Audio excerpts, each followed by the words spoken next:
Oh, all right. Oh, God damn it. Okay, so that was pretty hard, but that's exactly what I wanted. I wanted to push a bit just to see how my body might react to pushing a bit. You can hear it's not an excuse. I just forgot to take my hay fever medication. It means sometimes at lower heart rates I feel uncomfortable because the breathing, when my hay fever's bad, I can feel almost a bit of pain like here and at the back of the throat, but I didn't care, because if I'm being honest, sometimes you just have to fucking get on with it. But let's appreciate that that was pretty good. Progressed all the way down to sub 250 per K, so bloody well done.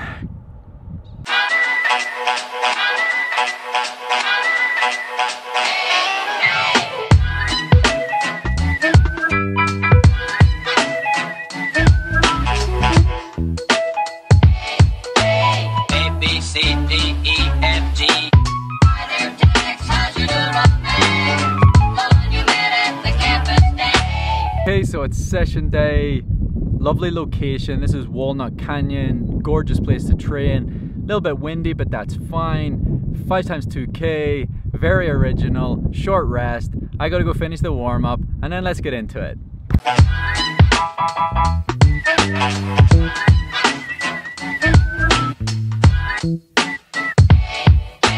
A, B, C, D, E, F, G.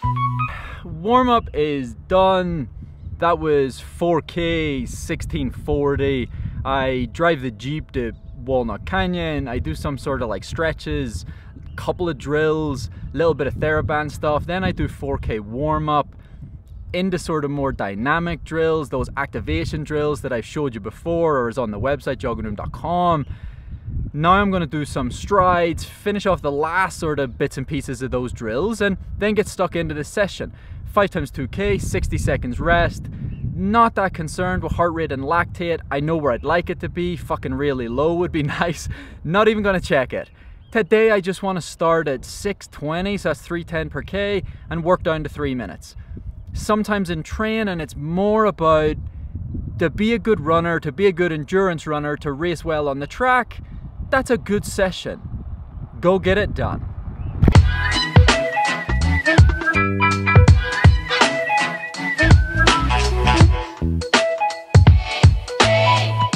C, D, E, F, G.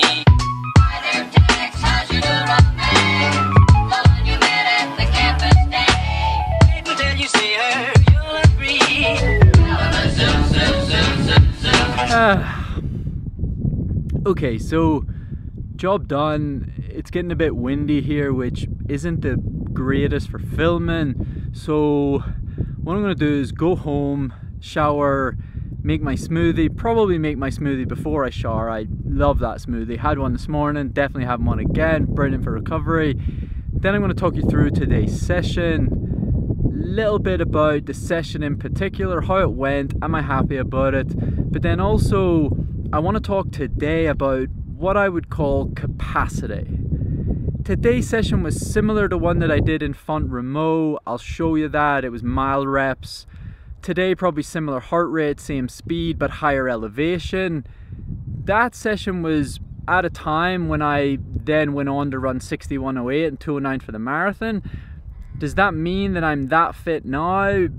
Maybe, don't know. I remember during that camp, I didn't actually think I was that fit until I went to sea level, did a tempo run at sea level and was like, holy shit, I'm really fit. And I mean super excited, really fit. Altitude, it's difficult to know if you're fit, but one thing I'm lacking at the minute is what I'm going to talk about today, which is capacity. Capacity is when you extend the reps so that your physiology can sustain a harder effort for longer, but you also have to train the psychology to be able to endure harder effort for longer. So let's talk about that. But first I need to get home, showered, eat, and all that kind of good stuff. I asked Katie to open the garage door. and she was too slow. I'm now back home. I'm going to make a smoothie. Then I'll talk you through the session. Today we'll talk not like sit. Katie's ringing the trash out. I'm never too slow. Not like serious psychology, like not mental health, not, you know, that kind of stuff. But today we will delve into that willingness and ability to endure, which means when the fucking going gets tough, can you keep pushing? Katie is a beast at that. We did a hill session the other week. I was so tired getting into the last K, I couldn't pick my legs up, so I couldn't finish the rep. Katie would crawl to the top of that hill. Some people can push and push and push, it comes really natural to them. I can push and work hard, but I also need to work on that. And that's why often when I'm doing like my second race, third race, fourth race, it's better because I've taught myself psychologically to push harder. Let's have the smoothie, and then let's talk about today's session, and then talk about what you can work on yourself if you need to develop that ability to endure, the capacity to fucking push longer and harder for the entire race.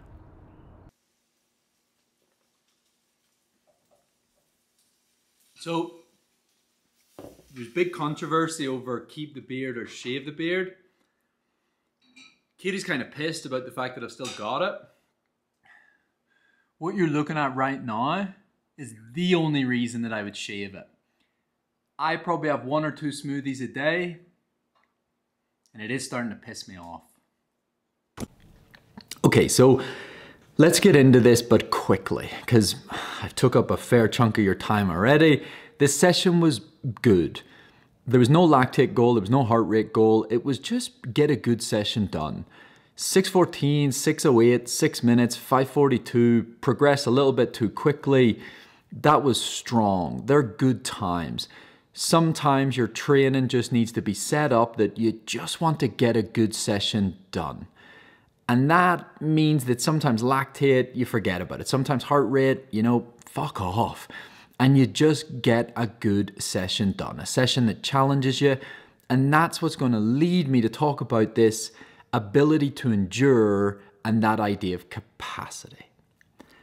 So the ability to endure, you work on physiologically, right? So that means you're going to train for a 10K. You can do 6 times a K, 8 times a K, 10 times a K, and now you've got your 10K goal, right?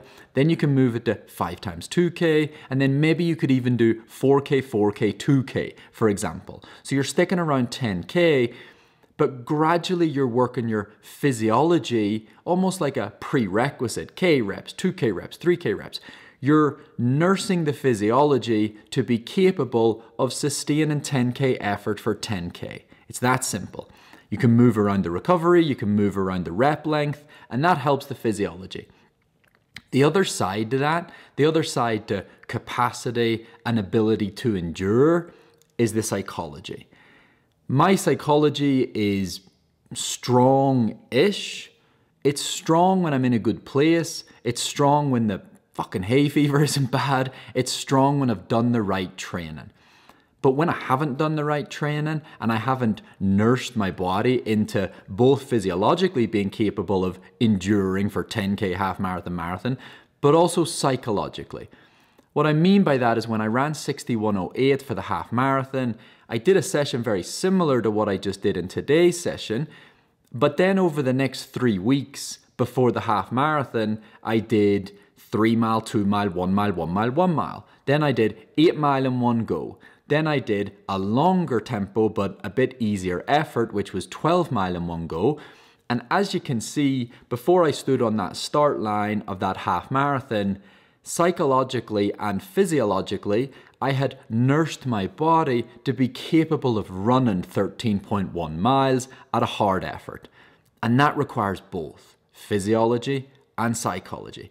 If I had only done 6 times 1 mile, then I stood on the start line of a 13.1 mile race and I expected both my body and mind to just, let's go, let's race for 13.1 miles. That's a pretty big ask. That's the ability to endure. Work on it, practice it. It's almost like that 8 mile pretty hard at altitude that I did. I think I averaged 4:56 per mile. That was as hard as race day. You need to practice this stuff, and it moves the physiology forward and the psychology. I hope you enjoyed today's video. It's kind of 2Ks, it's kind of endurance, it's kind of capacity. Look, all this stuff that I talk about, everything, running, psychology, nutrition, recovery, all the rest of it, it's all on joggingroom.com.